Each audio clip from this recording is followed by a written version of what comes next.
अस्सलाम वालेकुम नाजरीन। मैं हूं नाजिया खान और आप देख रहे हैं इस्लामिक स्टोरीज विद नाजिया। तो चलिए शुरू करते हैं आज का सबक आमोज किस्सा। तो एक बार की बात है जब हजरत आदम अलैहिस्सलाम जन्नत से जमीन पर तशरीफ लाए और सारे जानवर उनकी जियारत के लिए, उनको सलाम करने के लिए, उनसे मिलने के लिए उनके पास पहुंचे। तो सारे ही जंगल के जानवर उनके पास जा जाकर दुआ फरमाने के लिए बोला। तो हजरत आदम अलैहिस्सलाम ने सभी के लिए उनके हिसाब से दुआ फरमाई। तो उसमें जब वो जंगल के हिरन उनके पास पहुंचे तो उनको सलाम किया, उनकी जियारत की। अब जब जंगल के हिरन उनके पास पहुंचे तो हजरत आदम अलैहिस्सलाम ने उनके हिसाब से उनके लिए भी दुआ फरमाई और उनकी पुश्त पर हाथ फेरा।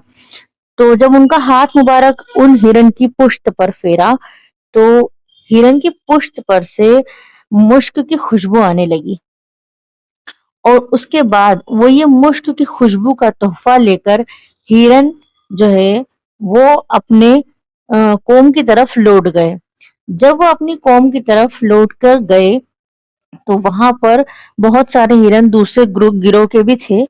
उन हिरन ने उनसे पूछा कि आपके पास से ये खुशबू कैसी आ रही है।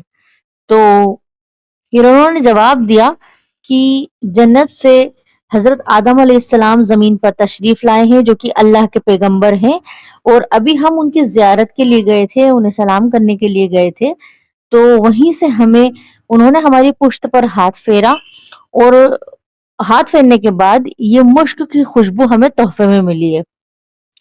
तो दूसरे जो हिरन थे, दूसरे गिरोह के जो हिरन थे, वो कहने लगे कि हम भी उनके पास जाएंगे और हम भी ये खुशबू लेकर आएंगे। अब जो दूसरे हिरन थे वो भी वहां से निकलकर हजरत आदम अलैहिस्सलाम के पास पहुंचे और हजरत आदम अलैहिस्सलाम को सलाम किया, उनकी जियारत की और उन्होंने उन लोगों के लिए भी दुआ फरमाई, उनकी पुश्त पर भी हाथ फेरा। उसके बाद जब वो वहां से लौट कर वापस गए तो उनकी पुश्त पर से कोई खुशबू नहीं आ रही थी। तो वो बहुत ताज्जुब में हो गए और अपने कौम में वापस लौटकर उन्हीं हिरनों के पास गए जिनकी पुश्त पर से खुशबू आ रही थी। तो उनसे कहा कि ऐसा क्यों कि जब आप गए थे तो आपकी पुश्त पर से मुश्क की खुशबू आ रही है और हमें भी उन्होंने हाथ फेरा है लेकिन हमारे पास से कोई खुशबू नहीं आ रही। तो उन हिरणों ने जवाब दिया कि बात यह है कि जब हम गए थे तो हम सिर्फ जियारत और सलाम के लिए गए थे, लेकिन ये मुश्क की खुशबू हमें तोहफे में मिली है। तो हम इस नियत से नहीं गए थे कि हमें कोई तोहफा मिले, लेकिन जब आप लोग गए तो आप इसी नियत से ही गए कि हमें कोई तोहफा मिले। तो बात नियत की है, अपनी नियत को दुरुस्त कर लीजिए, आपके साथ भी आपको भी तोहफा मिल जाएगा। तो यहाँ पर खत्म होता है हमारा सबक आमोज किस्सा और इससे हमें सबक ये मिलता है कि हमारी नियत हमें हमेशा साफ रखनी चाहिए, क्योंकि अल्लाह ताला हमारे दिलों के हाल भी जानता है। आपको जो चाहिए होगा वो अल्लाह ताला आपको खुद ब खुद अता कर देगा।